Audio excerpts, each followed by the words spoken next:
By the time we get to Moses and the story of Moses, the Jews are now enslaved under the Pharaoh Ramses II. So this story takes place in the 13th century BCE. And of course, it's important to mention that historians don't see any evidence of the Jews having been enslaved during that period of time.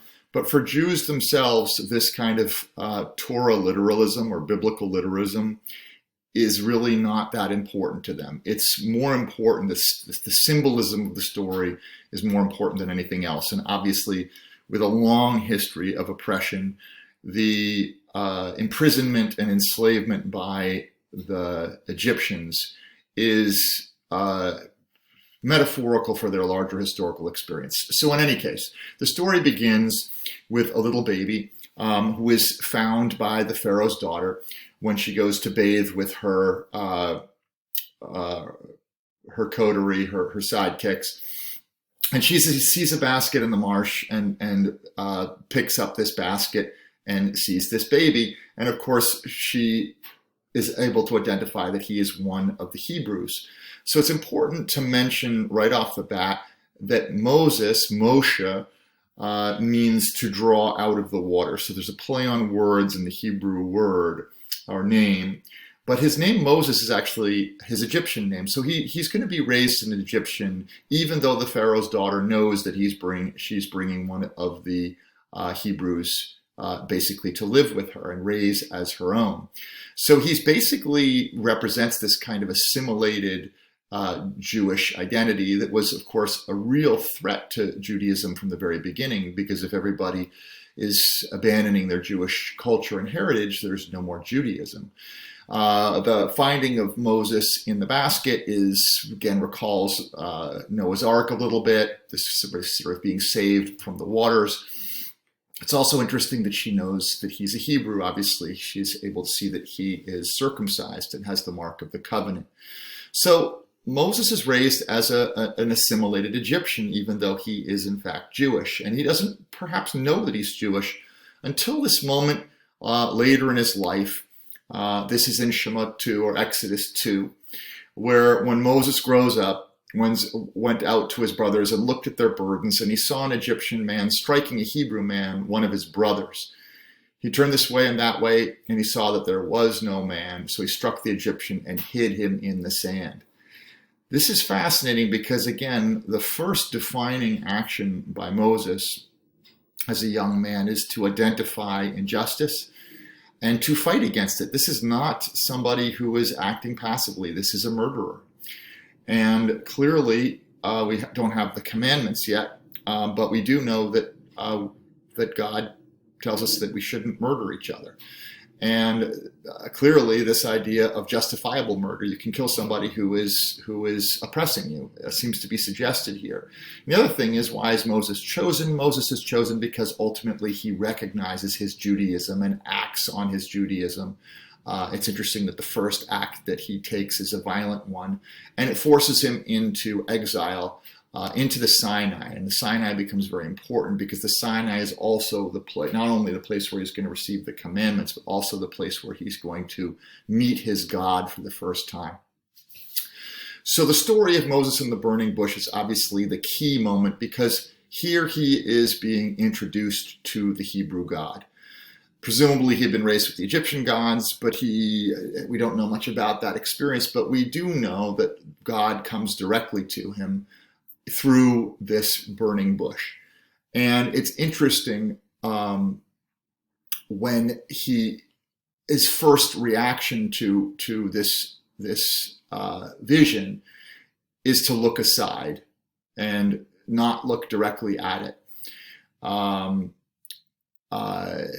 He says, God calls from the bush, and Moses responds, "Here I am," just the way Abraham does. So there's a sort of a continuation of things.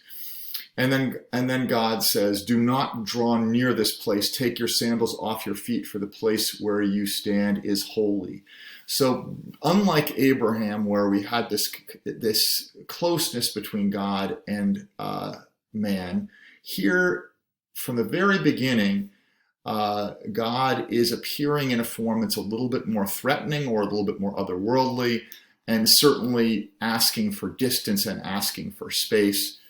And it's interesting when he introduces himself. When God introduces himself, he says, I am the God of your father, the God of Abraham, the God of Isaac, and the God of Jacob. So he's going through the lineage of the Jews. And it's interesting because he's basically saying, your God is the God of your forefathers. Your God is not one of the gods of Egypt. And again, here Moses hides his face and is afraid to look at him. And I think that's interesting. This is a God-fearing man. This is not a man who is going to be having this kind of casual conversation that Abraham has earlier. So it's interesting that the Lord says, I have seen the oppression of my people who are in Egypt, and I've heard their cry because of their taskmasters, for I know their sorrows. So this is a God that can hear the cries of the Jews. He's much more of a tribal God, and he is now going to free them from the oppression that they have experienced.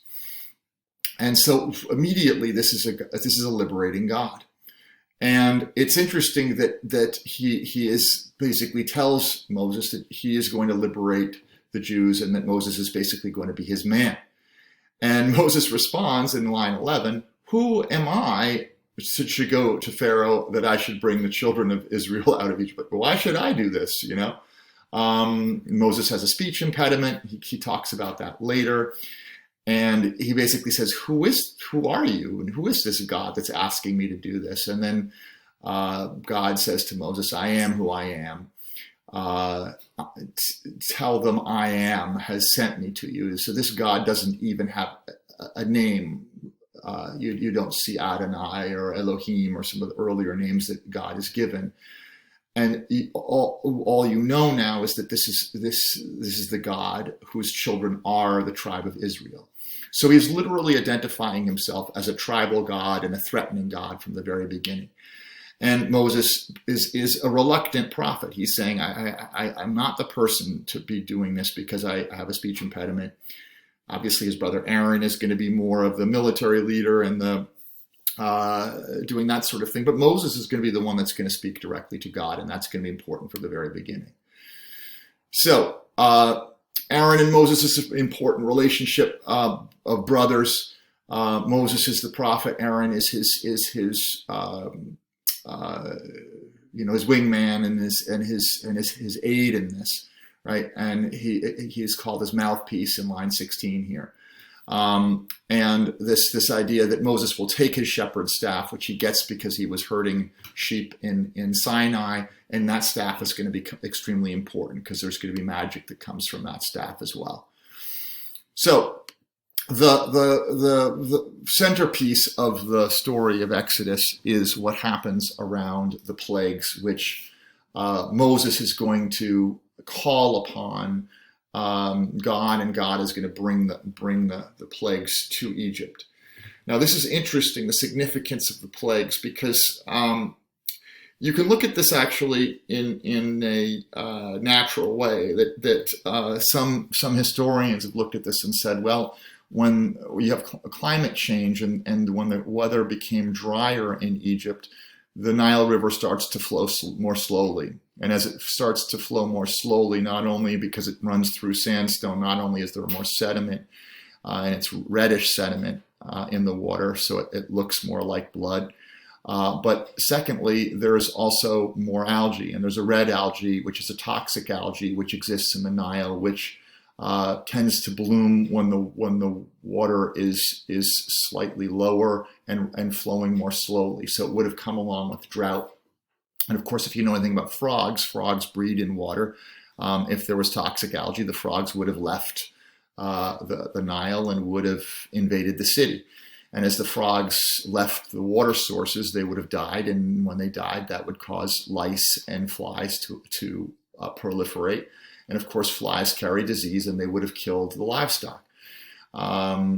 And if you look at, again, the livestock disease and the flies themselves would have brought boils and insect bites to people. The other thing that happens about the same period of time is there is a volcanic eruption in the Mediterranean, north of Crete, and the thunder and hail and the darkness would have been indications of the increased humidity, and the darkness would have meant a slightly cooler climate. And these sorts of things are exactly what breed locusts. And so all of the first 9 plagues have a natural explanation to them. The 10th plague, the plague of the firstborn, of course, the reason that Moses is hidden in his basket in the first place is because Pharaoh calls for the murder of all of the firstborn Jews because they're becoming too prolific, and he's worried about a slave uprising. And so for God to call upon the death of the firstborn is some ways saying, look, if you're going to kill my people, I'm going to kill yours. And so this is a God who's going to take vengeance on the people that mistreat his people. So the final one, if you look at what might have happened from a natural perspective, is that the grain stores might have been infected by some of the diseases that were carried, particularly by insects. And the firstborn got most of the food, so perhaps if they ate larger quantities of it, there could have been a death to the firstborn that occurred because of this. But the Jews are focusing on this in terms of an act of justice, and it's much more of a divine thing. And of course, the Jews paint their doorways with the blood of lambs. This is the Passover sacrifice, which will then be commemorated in the Passover Seder. So again, the lamb's blood is the sign of protection. It's interesting that mirrors the Lamb of God, the whole idea of the sacrifice of Jesus for the sins of man. So there's a connection between Moses and later Christian figures. But here, God is going to free the Jews through this Passover plague. And again, the striking down of the Egyptians with all of these plagues also is an attack on the previous gods. So if you look at the plague of darkness and the natural forces that are acting against the power of the sun god, or against Osiris, the god of agriculture, because of all of the plagues of the locusts, or Set, the god of the desert, which is where the locusts are coming from. And even Isis, who was one of the primary goddesses, who's being attacked by the Passover plague itself. This is basically God showing that all of the Egyptian gods can't hold up to him. So the 10 plagues are really there to demonstrate the powerlessness of the Egyptian gods in the face of the Hebrew God. Now, as God directs the Jews out of Egypt, he does so in a pillar of fire. Now he's much bigger than a burning bush. He's this sort of otherworldly celestial power. And again, the pillars of cloud and fire, and this is going to foreshadow the fire and clouds around Sinai when the commandments are given. And so there's going to be this incredible display of, again, pyrotechnics. And then, of course, Moses is going to part the Red Sea, and there's a whole explanation for this too, which may have been because the northern part of the Sea of Reeds, where Moses makes the crossing, was fairly shallow, and it could have been due to changes in wind patterns and tides and so forth. So if you combine a north wind with a low tide, the tide goes out, the wind blows the water away, and then, of course, in come the Egyptians afterwards and get swamped by it. In any case, the Jews find freedom and the Egyptians end up drowned. The rest of the story takes place, as you can see, the crossing is in the northern part in the Sea of Reeds, which is up towards the swampy area of the Red Sea, not further down. But the Jews end up trapped in Sinai, and they're going to wander around complaining and bitching and moaning about, they were freed only to be destroyed in the wilderness, which is ultimately going to lead them to Sinai. And this is the place, a dramatic mountain that comes out of the desert where the commandments are going to be given. And of course, God is going to appear on top of this mountain. Moses is going to come up receive the commandments. And therein lies the beginning of the Jewish law, which is the key foundation to the rest of